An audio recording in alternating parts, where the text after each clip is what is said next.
금요일 밤 11시, 당신은 침대에 누워 있습니다. 한 손에는 스마트폰을 들고 혹은 눈앞에 태블릿을 켜둔 채 OTT 앱을 엽니다. 신작 드라마, 요즘 뜨는 예능, 화려한 썸네일들이 당신을 유혹합니다. 하지만 당신의 엄지손가락은 그 화려한 신작들을 무심하게 지나칩니다. 스크롤을 내리고 또 내리다가 결국 멈추는 곳은 어디입니까? 이미 대사까지 외우고 있는 무한도전의 레전드 편, 결말을 뻔히 아는 해리포터 시리즈, 혹은 이미 5번은 정주행한 프렌즈나 응답하라 시리즈입니다. 당신은 익숙한 재생 버튼을 누르며 안도의 한숨을 내쉽니다. 이 장면이 익숙하십니까? 아마 당신의 가족이나 친구들은 이렇게 말할지도 모릅니다. 지겹지도 않니? 새로운 것 좀 봐. 너는 왜 그렇게 발전이 없어? 스스로도 가끔은 의문이 들 겁니다. 나 정말 게으른가? 왜 새로운 걸 도전하기가 귀찮지? 만약 지금 뜨끔했다면 오늘 이야기에 집중해 주십시오. 당신이 옛날 영상을 반복해서 보는 것은 당신이 게을러서거나 과거에 갇혀서가 아닙니다. 당신의 뇌가 지금 살려달라고 비명을 지르고 있기 때문입니다. 오늘은 이 반복 시청 뒤에 숨겨진 뇌과학적 진실과 이를 통해 어떻게 진짜 휴식을 설계할 수 있는지 파헤쳐 보겠습니다. 우리는 흔히 새로운 것을 보고 새로운 정보를 습득하는 것만이 뇌에 좋다고 생각합니다.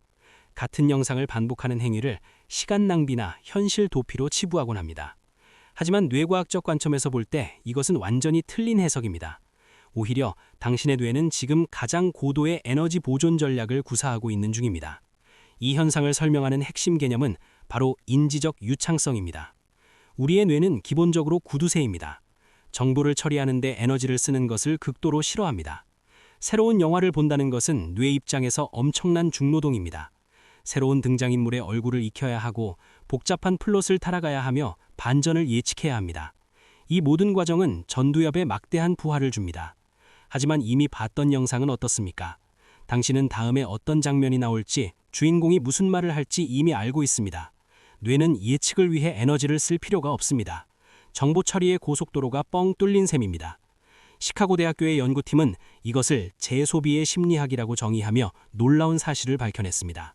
사람들이 같은 콘텐츠를 반복할 때 느끼는 감정은 지루함이 아니라 통제감과 정서적 회복이라는 것입니다. 즉, 당신이 무한도전을 다시 켜는 행위는 게으름의 표현이 아닙니다. 하루 종일 예측 불가능한 업무와 인간관계에 시달린 당신의 뇌가 스스로를 치료하기 위해 처방한 가장 안전한 약을 복용하는 과정입니다. 그렇다면 구체적으로 우리 뇌 안에서는 어떤 일이 벌어지고 있을까요? 뇌를 하나의 거대한 예측 기계라고 상상해 보십시오.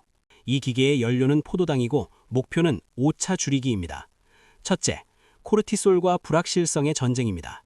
현대인의 하루는 불확실성으로 가득 차 있습니다. 상사가 언제 화를 낼지, 주식시장이 어떻게 될지, 내일 무슨 일이 터질지 모릅니다. 이런 불확실성은 뇌의 편도체를 자극하여 스트레스 호르몬인 코르티솔을 분비시킵니다. 퇴근 후 당신의 뇌는 이미 코르티솔에 흠뻑 젖어 과열된 상태입니다. 이때 결말을 모르는 스릴러 영화를 보는 것은 불타는 집에 기름을 붓는 격입니다. 반면 결말을 아는 드라마는 뇌에게 완벽한 예측 성공이라는 보상을 줍니다. 주인공이 위기에 처해도 당신은 불안하지 않습니다. 10분 뒤에 구출될 것을 알기 때문입니다. 이 예측 가능성은 뇌의 경보 시스템을 끄고 심리적 안정감을 주는 세로토닌을 분비시킵니다. 둘째, 준사회적 안전장치입니다. 버팔로 대학교의 연구에 따르면 사람들은 외롭거나 자존감이 떨어졌을 때 옛날 드라마를 더 많이 찾습니다. 현실의 인간관계는 에너지가 많이 듭니다. 상대의 기분을 맞춰야 하고 거절당할까봐 두려워해야 합니다. 하지만 화면 속의 캐릭터들은 다릅니다.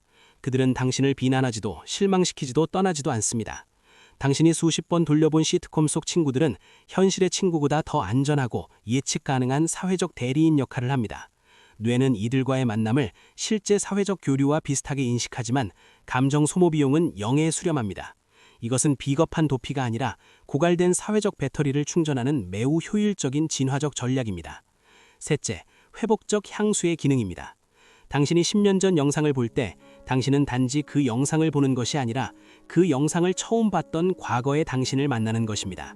그때는 지금보다 덜 힘들었고 더 순수했으며 적어도 지금의 고민은 없을지도 모릅니다. 뇌는 그 시절의 감상을 불러오며 현재의 고통을 잠시 마취시킵니다. 이것은 심리적으로 매우 강력한 정서적 피난처 역할을 합니다. 결국 당신의 뇌는 엉망진창인 현실에서 잠시 로그아웃하여 모든 것이 통제 가능하고 안전했던 시절로 돌아가 휴식을 취하고 있는 것입니다. 그러니 제발 주말 내내 옛날 시트콤만 보았다고 해서 자책하지 마십시오. 나는 왜 이렇게 생산적이지 못할까? 라고 스스로를 몰아붙이지 마십시오. 당신의 뇌가 멍청해서 그런 것이 아닙니다. 오히려 너무 똑똑해서 그렇습니다. 만약 당신의 뇌가 에너지가 바닥난 상태에서도 억지로 새로운 지식을 쑤셔 넣으려 했다면 아마 번아웃이나 공황장애 같은 더 큰 시스템 오류를 일으켰을 것입니다. 당신이 익숙한 영상으로 도피한 덕분에 당신의 뇌는 과부하를 막고 최소한의 기능을 유지할 수 있었습니다.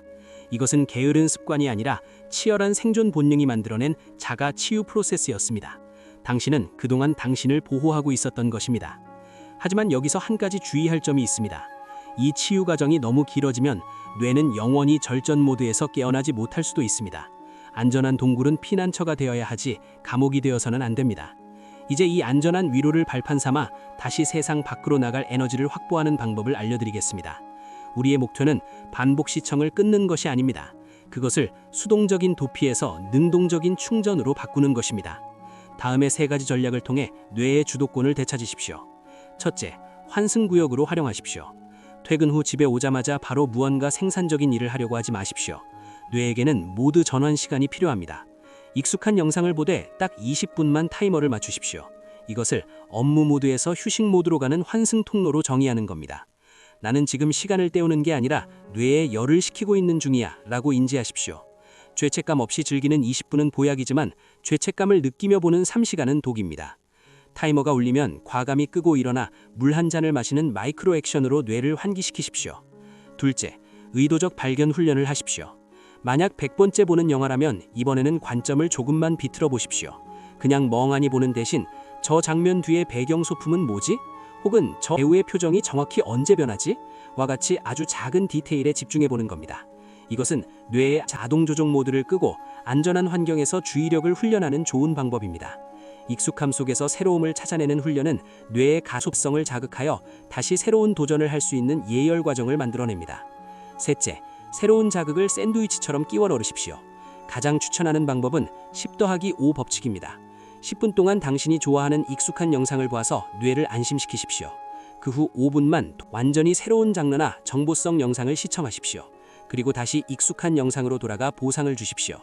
뇌는 안전함, 즉 익숙한 영상 사이에 끼어 있는 새로운 영상을 훨씬 더 잘 견뎌냅니다.